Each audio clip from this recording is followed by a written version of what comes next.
রাধে রাধে বন্ধুরা, ফাইনালি আমার আইবুড়ো ভাত খাওয়া স্টার্ট হয়ে গেল। আর দেখো আমি কোথায় চলে গিয়েছিলাম। আমাকে নিয়ে যাওয়া হয়েছিল প্রিয়গোপাল বিষয়তে।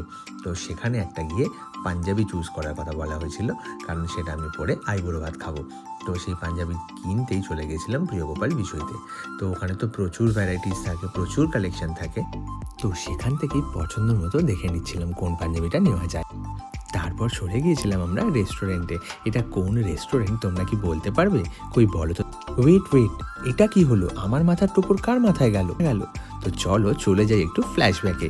আমরা প্রিয়গোপাল বিষয়ে চলে গিয়েছিলাম পাঞ্জাবি কিনতে, এটা তো সত্যি কথা। বাট আমার আইবুড়ো ভাত ছিল না। তো আইবুড়ো ভাতটা কার ছিল সেটা দেখার জন্য তোমাকে ভিডিওটা দেখতে হবে শেষ পর্যন্ত।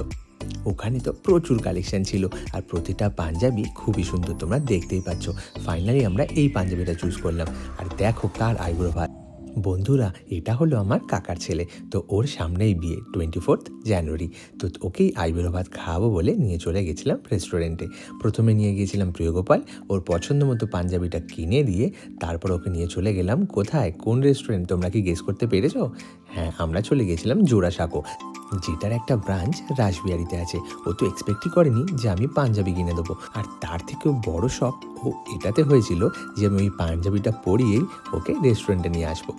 প্রিয়গোপাল বিষয়তেই ওকে চেঞ্জ করিয়ে নিয়েছিলাম, আর ওটা পরিয়েই ওকে নিয়ে চলে এসেছিলাম জোড়াসাঁকো রেস্টুরেন্টে। এখানে আসার অনেক দিন ধরে ইচ্ছা ছিল, তাই ভাবলাম ওকে নিয়ে গিয়ে এখানেই সেলিব্রেশনটা করে ফেলি। এখানে আসার পর জানতে পারলাম যে এখানে বাফেট বোনান্সা চলছে, আনলিমিটেড বাফেট অ্যাট 399। তো সেটাই দেখে নিচ্ছিলাম আর কি কি মেনু আছে। এই দেখো, এইটার কথাই বলছিলাম। আর আমি আসার পথে মিয়া আমর থেকে একটা ছোট্ট কেক নিয়ে নিয়েছিলাম ওর জন্য। দেখো আমি এখানে ওর নামও লিখে দিয়েছিলাম, ত্রিদীপের আইবুড়ো ভাত। তো ছোট্ট করে আমরা রেস্টুরেন্টেই সেলিব্রেশনটা সেরে ফেলেছিলাম। ইচ্ছা ছিল ওকে ঘরেই আইবুড়ো ভাত খাওয়াবো, কিন্তু মায়ের শরীর খারাপ থাকার জন্য আমরা রেস্টুরেন্টেই চলে গেছিলাম ওকে নিয়ে। কেক কাটিং করার পর আমি বললাম, দাঁড়া আমি তোকে প্রথম কেকটা খাইয়ে দিই। তারপর ও আমাকে আর ভাইকে কেকটা খাইয়ে দিয়েছে। আমরা যেহেতু শনি রবিবার দেখে যাইনি, তাই রেস্টুরেন্টটাও ফাঁকাই ছিল। রেস্টুরেন্টে একটা বাঙালিয়ানা ব্যাপার ছিল, নামটা যেমন জোড়াসাঁকো, সেরকম রেস্টুরেন্টের ভেতরটাও সুন্দরভাবে ডেকোরেশন করা। আর দেখো এখানে আমি ওদেরকে 250 টাকা এক্সট্রা চার্জ দিয়ে ওদেরকে একটা থালি সাজিয়ে দিতে বলেছিলাম, কারণ যেহেতু আমি রেস্টুরেন্টে যাচ্ছি আমি তো ভালোভাবে সাজাতে পারবো না। তাই ওদের স্টাফরা যখন এসে বলে যে এরকম অপশান আছে, আমি আর কিছু না ভেবে চটজলদি হ্যাঁ বলে দিয়েছিলাম। তাই ওরা সুন্দরভাবে ডেকোরেশনটা করে দিয়েছিল, তার জন্য এক্সট্রা পে করতে হয়েছিল। দেখো আইবুড়ো ভাত তো ওকে একবারই খাওয়াবো, তাই আমি চেয়েছিলাম সুন্দরভাবে সাজিয়ে গুছিয়ে খাওয়াতে। তো তাই জন্য আমি পে করতে একবারও ভাবিনি। ওহো, তোমাদের বাফেটের তো মেনুটাই বলা হয়নি। এখানে ছিল স্টিম রাইস, ঘি, ফিশ ফ্রাই, পটল চিংড়ি, সর্ষে দিয়ে রুই মাছ, ঠাকুরবাড়ির চিকেন কারি আর টমেটো চাটনি, সাথে পাঁপড় আর পান্তুয়া।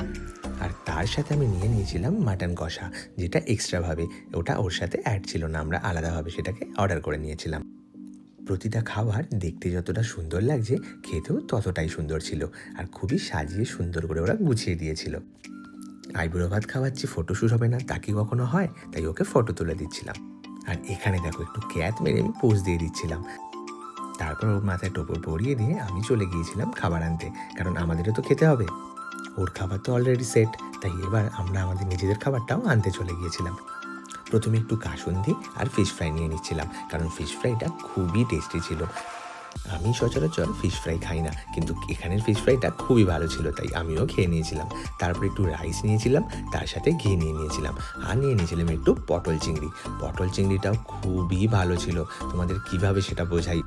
বন্ধুরা, তোমরাও চাইলে এখানে এসে একদিন লাঞ্চ বা ডিনার করতেই পারো। এখানের খাবারগুলো সত্যিই খুব ভালো, আর সবচেয়ে বড় কথা এখানে অ্যাম্বিয়েন্সটাও খুবই সুন্দর, আর স্টাফদের ব্যবহার খুবই পোলাইট, যেটা আমার খুবই ভালো লেগেছে। আর সবচেয়ে বড় কথা আমার মনে হয় এটা কোয়াইট রিজনেবল, কারণ আমরা অনেক জায়গায় বাফেট খেয়েছি, সেটার প্রাইসটা একটু বেশি, বাট এটা পকেট ফ্রেন্ডলি। তাই বাফেটে আমরা রাইস খেয়ে টাইম ওয়েস্ট করিনি, আমরা ফিশ ফ্রাই, চিকেন, পটল চিংড়ি এইগুলোই বেশি করে খেয়েছিলাম। তোমরা কারা কারা কোথায় কোথায় বাফেট খেয়েছো আমায় কিন্তু অবশ্যই শেয়ার করো। আমিও যদি সেই জায়গাটায় না গিয়ে থাকি তাহলে আমিও ভিজিট করে নেব। বন্ধুরা, তোমরা কিন্তু আমাকে ইউটিউবে গিয়েও সাপোর্ট করতে পারো, আমার চ্যানেলের নাম শান্তনুজ লাইফস্টাইল। আর হ্যাঁ, তোমরা কিন্তু ওকে উইশ করতে ভুলো না, ওর আগামী দিন যাতে শুভ হোক সেটাই তোমরা কামনা করো।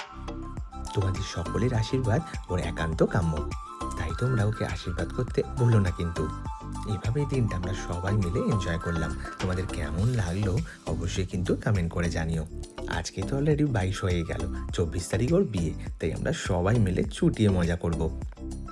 অবশ্যই যতটা পারবো ক্লিপ তোমাদের সাথে শেয়ার করব, কারণ বিয়েবাড়ির কাজের মধ্যে সব ক্লিপ নিয়ে ওঠা সম্ভব হয় না, তাই যতটা পারবো চেষ্টা করবো নেওয়ার। Last but not the least, মৌরি কিন্তু খেতে একটুও ভুলিনি, এটা আমার ওয়ান অফ মাই ফেভারিট। তাই এটাও ঝটপট খেয়ে ওখান থেকে আমরা বেরিয়ে পড়েছিলাম বাড়ি যাওয়ার উদ্দেশ্যে, কারণ অলরেডি অনেক রাত হয়ে গিয়েছিল, সবাইকে বাড়ি ফিরতে হবে। তাই ঝটপট টাইম ওয়েস্ট না করে আমরা ওখান থেকে বেরিয়ে পড়েছিলাম। বাই দ্য ওয়ে, তোমাদের তো জিজ্ঞাসা করতে ভুলে গিয়েছি, কেমন আছো তোমরা সবাই? আশা করি তোমরা সবাই ভালো আছো, আর আশা করি আমার ভিডিওটাও তোমাদের ভালো লেগেছে। ভালো লাগলে লাইক অ্যান্ড কমেন্ট করো। দেখা হচ্ছে নতুন ভিডিওতে। And keep smile.